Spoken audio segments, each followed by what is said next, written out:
Mission चढ़ती कला।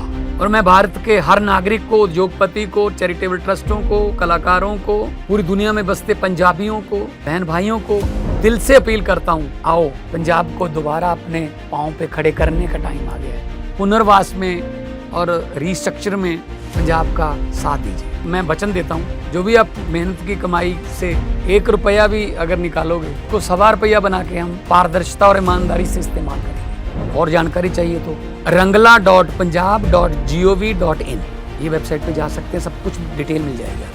आओ मिलकर हाथ से हाथ जोड़ के एक ऐसा पुण्य उसमें योगदान डालें और बता दें दुनिया को कि पंजाब किसी भी संकट के सामने हारता नहीं है।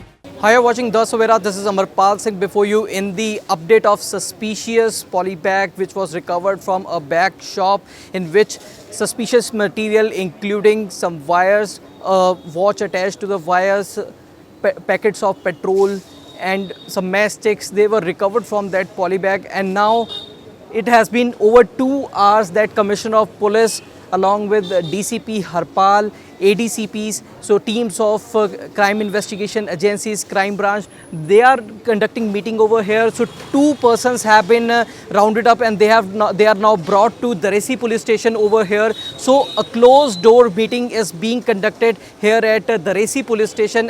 It has been over 2 hours that Commissioner of Police Swapan Sharma, he himself turned up over here at Daresi police station, and now 2 persons have been rounded up and they are brought by the crime branch which is being led by Inspector Beyant Juneja. So 2 persons have been brought here at the Daresi police station, and as soon Commissioner of Police Swapan Sharma, he will come out, we will take his reaction on this statement. We will clear you about what is the entire matter about the recovery of the suspicious matter. So we will update you regarding this. बस्ती जो जोधेवाल ਦਾ ਜਿਹੜਾ area ਹੈ ਇੱਥੇ 20 ਤਰੀਕ ਨੂੰ ਇੱਕ bags ਦੀ ਦੁਕਾਨ ਸੀਗੀ, bag ਤੇ ਅਟੈਚੀਆਂ ਦੀ ਦੁਕਾਨ। ਉੱਥੇ ਇੱਕ ਵਿਅਕਤੀ ਆਇਆ, ਉਹਨੇ ਇੱਕ ਪੈਕੇਟ ਰੱਖਿਆ 20 ਤਰੀਕ ਨੂੰ ਤੇ ਇਹ ਬੋਲ ਕੇ ਗਿਆ ਕਿ ਮੈਂ ਆ ਕੇ ਵਾਪਸ ਲੈ ਕੇ ਜਾਣਾ ਹੈ, ਤੇ 2 ਅਟੈਚੀਆਂ ਵੀ ਉਹ ਚੂਜ਼ ਕਰ ਗਿਆ ਕਿ ਮੈਂ ਵਾਪਸ ਆ ਕੇ ਅਟੈਚੀਆਂ ਵੀ ਤੇ ਆਪਣਾ ਸਮਾਨ ਵੀ ਲੈ ਕੇ ਜਾਣਾ ਹੈ। 500 रुपए भी दे के गया जी। उस तो बाद ਜਿਹੜਾ ਕਿਰਾਏਦਾਰ ਸੀਗਾ ਜਿਹਦੀ ਦੁਕਾਨ ਕਿਰਾਏ ਤੇ ਜਿਹਨੇ ਲਿੱਤੀ ਹੋਈ ਸੀਗੀ, ਉਹਨੇ 4 ਦਿਨ ਬਾਅਦ ਮਤਲਬ 24 ਤਰੀਕ ਨੂੰ ਉਹਨੂੰ ਕੁਝ ਪੈਟਰੋਲ ਦੀ ਬਦਬੂ ਆਈ। ਉਹਨੇ ਪੈਕੇਟ ਚੱਕਿਆ ਤੇ ਬਾਹਰ ਰੱਖ ਲਿਆ। ਆਪਣੀ ਐਸੋਸੀਏਸ਼ਨ ਨੂੰ, ਜਿਹੜੀ ਮਾਰਕੀਟ ਐਸੋਸੀਏਸ਼ਨ ਹੈ, ਉਹਨੂੰ ਦੱਸਿਆ ਜੀ। ਉਹਨਾਂ ਨੇ ਪੀਸੀਆਰ ਬੁਲਾ ਲਈ। ਪੀਸੀਆਰ ਵਾਲਿਆਂ ਨੇ ਉਹ ਸਮਾਨ ਚੱਕਿਆ, ਬਾਹਰ ਰੱਖਿਆ।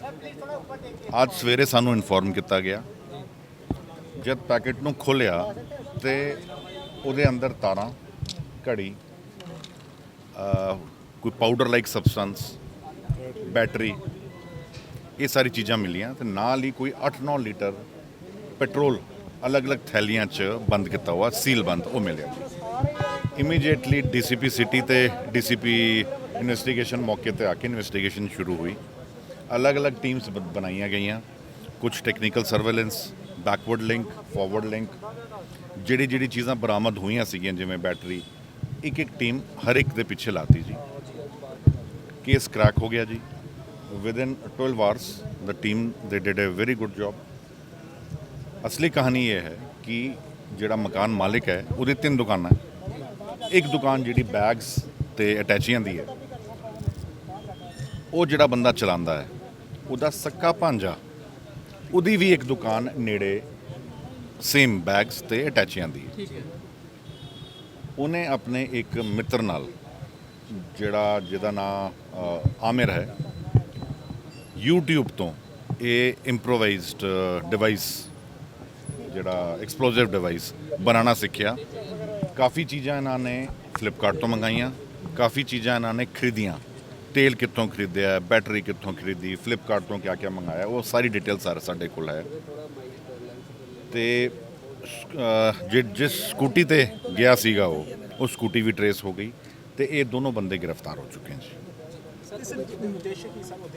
ਉਦੇਸ਼ ਇਹ ਸੀਗਾ ਕਿ ਇਹ ਦੁਕਾਨ ਤੇ ਅੱਗ ਲੱਗ ਜੂਗੀ। ਜਿਹੜਾ ਟਾਈਮਰ ਸੀਗਾ ਉਹ 20 ਤਰੀਕ ਰਾਤ ਨੂੰ 1 ਵਜੇ ਦਾ ਸੀਗਾ, ਲੇਕਿਨ ਕਿਸੇ ਕਾਰਨ ਵਰਸ਼ ਜਿਹੜਾ ਉਹਨਾਂ ਦਾ ਟਾਈਮਰ ਹੈ ਉਹ ਚਲਾ ਨਹੀਂ। ਤੇ ਅੱਗ ਲੱਗੀ ਨਹੀਂ। ਵਾਪਸ ਉਹ ਗਏ ਨਹੀਂ, ਆਪਸ 'ਚ ਮਿਲਦੇ ਵੀ ਰਹੇ। ਜਿਹੜਾ ਇਹਦਾ ਰਿਸ਼ਤੇਦਾਰ ਹੈ ਆਪਸ 'ਚ ਮਿਲਦੇ ਵੀ ਰਹੇ, ਲੇਕਿਨ ਦੇ head this thing in there mind, conspiracy ਸੀਗੀ ਕਿ ਇਹਦੀ ਦੁਕਾਨ ਨੂੰ ਅੱਗ ਲੱਗ ਜਾਏ, ਸਾਡਾ ਬਿਜ਼ਨਸ ਜਿਹੜਾ ਕੰਪੀਟੀਸ਼ਨ ਖਤਮ ਹੋ ਜਾਏ, ਇਹ ਖਤਮ ਹੋ ਜਾਏ ਤੇ ਆਪਾਂ ਇੱਥੇ ਕਾਸਮੈਟਿਕ ਦੀ ਦੁਕਾਨ ਕਰਾਂਗੇ। ਸਰ ਕਿੰਨਾ ਜਿਹੜਾ ਕੁਆਂਟੀਟੀ ਪੈਟਰੋਲ ਹੈ ਉਹ ਰਿਕਵਰ ਹੋਇਆ ਤੇ ਕਿੱਥੋਂ ਪ੍ਰੋਕਿਊਰ ਕੀਤਾ ਇਹਨਾਂ ਇਹ ਤਾਜਪੁਰ ਰੋਡ ਤੇ ਹੀ ਇੱਕ ਪੈਟਰੋਲ ਪੰਪ ਹੈ, ਉਸ ਤੋਂ ਰਿਕਵਰ ਕੀਤਾ। ਜਿਹੜਾ ਪਾਊਡਰ ਮੈਂ ਦੱਸ ਰਿਹਾ ਸੀਗਾ ਦੈਟ ਇਜ਼ ਪੋਟੈਸ਼, ਉਹ ਵੀ ਕਿਸੇ ਪੰਸਾਰੀ ਤੋਂ ਲੈ ਕੇ ਆਏ ਹਨ, ਉਹ ਹੀ ਤਾਜਪੁਰ ਰੋਡ ਤੇ ਹੀ ਹੈ। ਜੀ ਇਹਦੇ ਵਿੱਚ ਜਿਹੜਾ ਜੇ ਟਾਈਮਰ ਉਸ ਟਾਈਮ ਜੇ ਫਟ ਜਾਂਦਾ ਜਾਂ ਅੱਗ ਲੱਗੀ ਸੀ, ਜਾਨੀ ਨੁਕਸਾਨ ਹੋਣ ਦਾ ਵੀ ਵਿੱਚ ਦੇ ਜੀ ਰਾਤ ਨੂੰ ਤਾਂ ਅਗਰ ਅੱਗ ਲੱਗਦੀ ਤੇ ਉੱਤੇ ਫਰਸਟ ਫਲੋਰ ਤੇ ਇੱਕ ਫੈਮਿਲੀ ਰਹਿੰਦੀ ਹੈ, ਉਹਦਾ ਨੁਕਸਾਨ ਹੋਣਾ ਸੀਗਾ।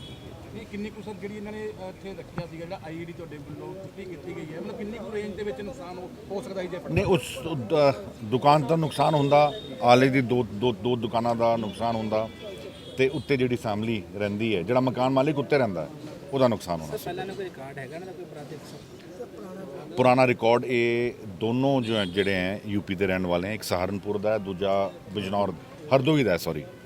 ਤੇ ਇਹ ਕੱਲ ਤੱਕ ਲੱਗੇਗਾ ਪਤਾ, ਹੁਣ ਤਾਂ ਇਨਵੈਸਟੀਗੇਸ਼ਨ ਚੱਲੀ ਰਹੀ ਹੈ। ਕਿੰਨੀ ਕੋਈ ਇਹਨਾਂ ਦੀ ਅਪਰੋਕਸੀਮੇਟ ਏਜ ਕਿੰਨੀ ਕੋਈ ਦੋਨੋਂ? ਇਹ ਇੱਕ ਦੀ 19 ਸਾਲ ਹੈ, ਇੱਕ ਦੀ 25-26 ਸਾਲ ਹੈ। ਜਿਹਨੇ YouTube ਤੇ ਸਾਰਾ ਸਿੱਖਿਆ ਹੈਗਾ ਉਹ ਕਿੰਨਾ ਕੋ ਪੜਿਆ ਹੋਇਆ ਹੈ? ਇੱਕ ਤਾਂ ਬਿਲਕੁਲ ਹੀ ਅਨਪੜ੍ਹ ਹੈ ਜੀ, ਤੇ ਇੱਕ 5 ਕਲਾਸ ਪੜ੍ਹਿਆ ਹੋਇਆ। ਜਿਹੜਾ ਮੇਨ ਮਤਲਬ ਰਿਲੇਟਿਵ ਹੈ ਉਹ 19 ਸਾਲ ਦਾ ਜਾਂ 26 ਸਾਲ 19 ਸਾਲ ਦਾ ਹੈ ਜੀ। ਜਿਹੜਾ ਰਿਲੇਟਿਵ ਵੀ 19 ਸਾਲ ਦਾ ਜੀ ਉਸੀ ਰਿਲੇਟਿਵ ਨੂੰ ਇਹਨੇ ਇੱਥੇ ਲੈ ਕੇ ਆਇਆ, ਪਹਿਲਾਂ ਆਪਣੀ ਦੁਕਾਨ 'ਚ ਰੱਖਿਆ, ਉਹਨੂੰ ਹਿੱਸਾ ਦਿੰਦਾ ਸੀਗਾ, ਉਹਨੂੰ ਵੱਖਰੀ ਦੁਕਾਨ ਕਰਕੇ ਦੀ, ਉਹਨੂੰ ਹੀ ਇਹ ਖਤਮ ਕਰਨ ਨੂੰ ਤੁਰਿਆ ਹੋਇਆ ਸੀ। ਤੇ ਰਹਿੰਦੇ ਇਕੱਠੇ ਸਿਸਟਮ ਜਾਂ ਅਲੱਗ-ਅਲੱਗ ਰਹਿ ਰਹੇ ਸੀ? ਨਹੀਂ, ਰਹਿ ਲੱਗ ਰਹੇ ਸੀ। ਤੇ ਹੁਣ ਇਹਦੇ ਚ ਨੈਕਸਟ ਸਰ ਇਹਨੇ ਜਿਹੜੇ ਦੋਨੇ ਜਣੇ ਫੜੇ ਗਏ, ਇਸ ਤੋਂ ਇਲਾਵਾ ਕਿਸੇ ਹੋਰ ਦੀ ਵੀ ਕੋਈ ਸ਼ਮੂਲੀਅਤ ਹੋਰ ਫਿਲਹਾਲ ਕੋਈ ਸ਼ਮੂਲੀਅਤ ਨਹੀਂ ਆਈ ਹੈ।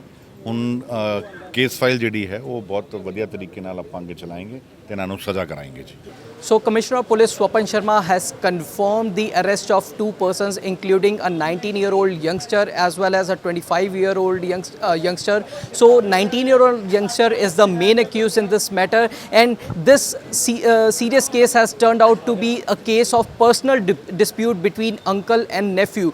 So, 19-year-old accused, he planned the entire conspiracy, learned the skill from YouTube, and made an improvised explosive device and arranged the material. Some of the material was arranged from the social media platforms, and some of the material he purchased from the nearby shop as well as the fuel station. So he prepared the entire material, and explosive device was created, and timer was fixed for September 20th night, but fortunately no such incident occurred, no mishap took place. And after the recovery of the IED substances, now police have arrested 2 persons.